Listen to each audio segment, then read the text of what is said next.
My name is David Tatro. I am currently an MBA student here at the university. I am the president of Veterans QRF, and QRF is a common acronym in the military, and it stands for Quick Reaction Force.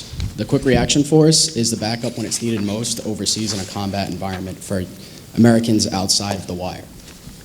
When I was 18 years old, I was deployed to Afghanistan in support of Operation Enduring Freedom. The austere environment that a deployment had on my body, it put a strain on my body. And today, I am no longer able to participate physically in activities that I used to love to do. I decided to submit an application for a service-connected disability claim, and after a year and a half of waiting for a decision, the VA said my pain was not related to my service. Good evening, everyone. My name is Henry DeLima. I am a 2015 Riverhawk. I'm also a Master's of Social Work candidate at Boston College.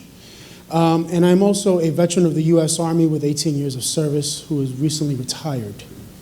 When I came home from my last deployment, I faced several difficulties in readjusting to civilian life. As a result of that and the VA's inability to provide services in a timely fashion, I spent 11 months homeless. The problems our veterans face are numerous, and the numbers are only getting larger. By the year 2030, the VA projects that more than half of the entire veteran population will be of the post-Gulf War era. With the increasing veteran population, the VA's inability to service this population is only going to get more complicated. As it sits right now, 67% of veterans are waiting more than 120 days in order to receive their disability benefits. Part of the barrier to receiving their benefits is the application that veterans have to fill out. It's an 8-page long application, the first 6 of which are entirely instructions.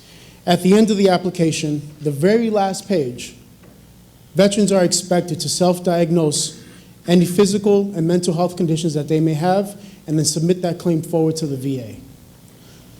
To further complicate this problem, veteran service advocates who are charged with helping veterans fill out this application are overwhelmed.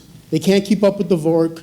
The VA can't keep up with the processing of the applications, and they don't have a solution in order to keep up with the work, in order to process and help their veterans in a timely manner. This is where we've discovered an opportunity, and David will expand upon it more. Henry's right. There's a huge opportunity to solve this problem. It lies in simplifying both the processes and the applications veterans must complete in order to receive their benefits. To do so, we want to create a web-based platform. This web-based platform will simplify the application, it'll produce more accurate claims from the initial claim, and it will also be scalable. To arrive to a solution, we will facilitate a stress-free environment for veterans completing the application. Once they have completed our platform, there will be email follow-ups to ensure that the VA has, in fact, received their application for a service-connected disability claim. Also, there will be customer service emails so that veterans can ask any question regarding any benefit that they are entitled to. The number of veterans that can be served by this platform are infinite, and this is where we scale our services that VSOs currently provide. The great news is technology exists today to do it. We have TurboTax. Unfortunately, this hasn't been implemented in the sense that Henry, I, and our team want to implement it.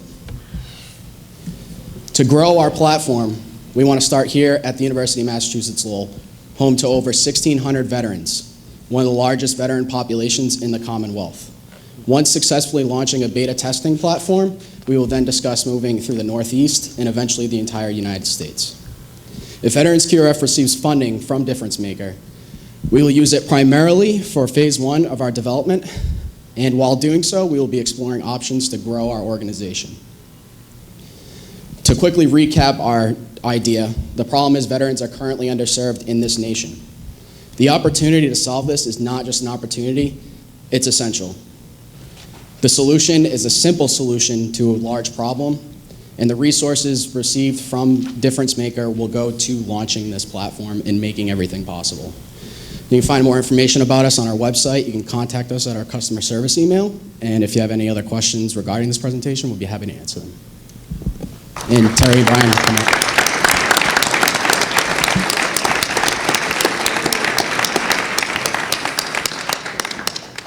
questions from our judges? Gentlemen, first of all, thank you for your service. Thank you for your support.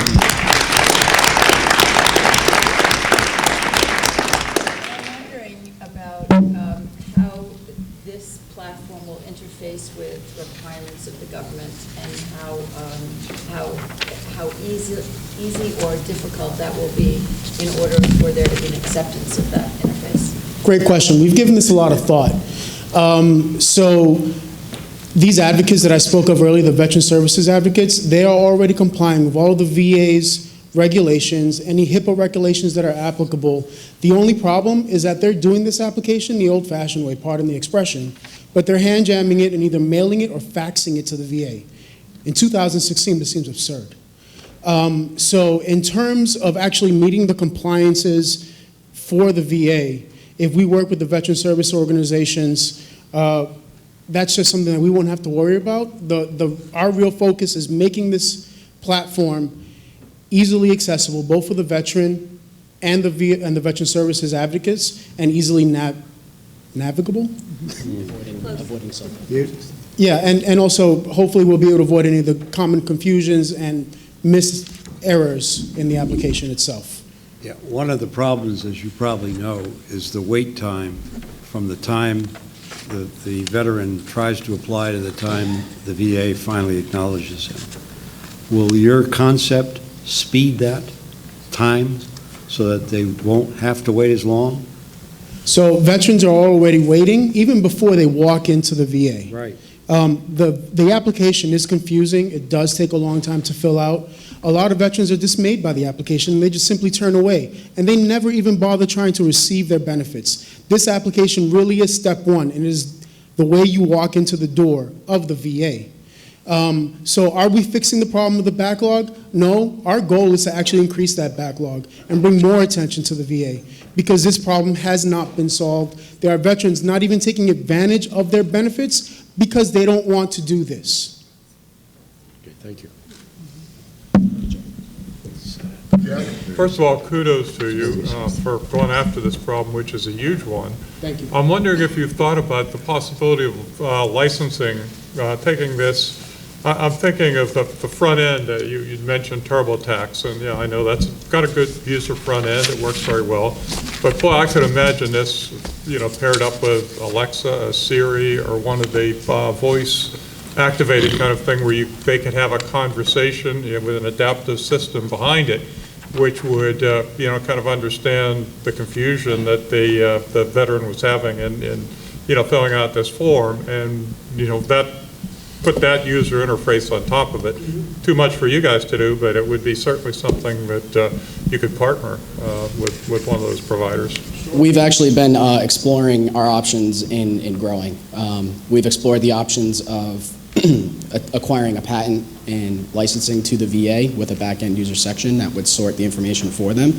A large portion of the process, or the time that it takes to complete the process, is the file sitting in a pile of files that processors just happen to get to.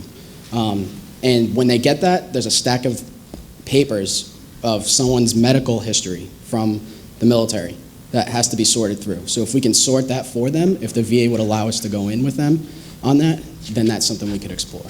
As of right now, we are just trying to get this to simplify the application and take the information that's acquired from the veteran and put it into the application form.